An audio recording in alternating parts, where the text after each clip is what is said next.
घमंड की सजा। एक समय की बात है, किसी गांव में दो भाई रहते थे। एक का नाम शामू और दूसरे का नाम रामू था। शामू अमीर जबकि रामू गरीब था। रामू जितनी भी मेहनत मजदूरी कर ले, उसके घर के खर्चे पूरे ही नहीं होते थे। अपनी गुर्बत से तंग आकर उसने शहर से बाहर जाने का फैसला किया। अब पीछे उसकी बीवी अकेली हो गई थी, तो वो अपने शौहर के बड़े भाई के घर चली गई। शामू ने अपनी बीवी से कहा, ये रामू की बीवी है, तुम इससे काम करवाया करो और जो खाना बचे वो इसे दे दिया करना। काजल अपने शौहर के बड़े भाई के घर काम करती थी और शामू की बीवी अनाया अपने खाने में से बचे हुए खाने को उसे देती थी और इस बात पर वो उसका मजाक भी उड़ाती थी। काजल हर रात अपने शौहर के वापस आने की दुआ करती थी। एक रात वो रोते रोते सो गई। उसने ख्वाब में एक गुरु को देखा। तुम सुबह उठकर नहा धोकर मंदिर में जाना और मोहल्ले वालों में कोई चीज बांटना, इससे तुम्हारा शौहर वापस आ जाएगा।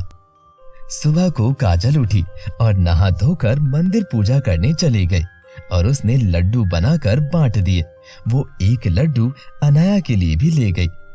अनाया ने ये कहकर लड्डू खाने से इनकार कर दिया कि हम ये ईंट पत्थर खाने वालों में से नहीं हैं।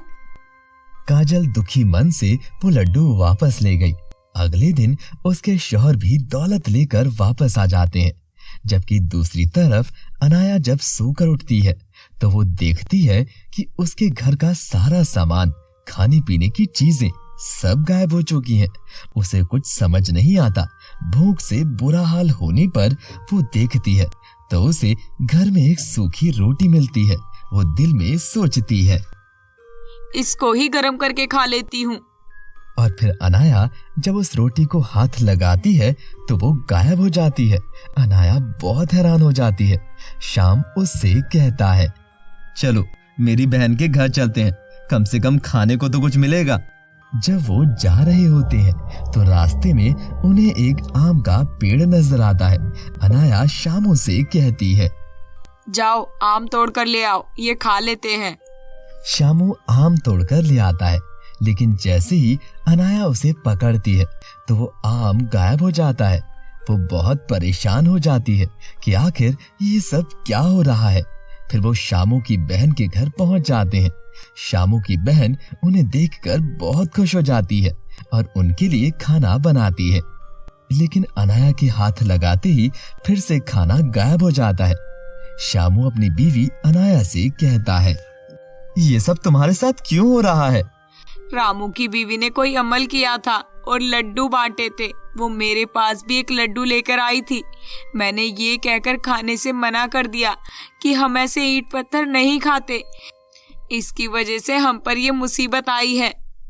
शामू अनाया से कहता है, तुम्हें भगवान से माफी मांगनी चाहिए।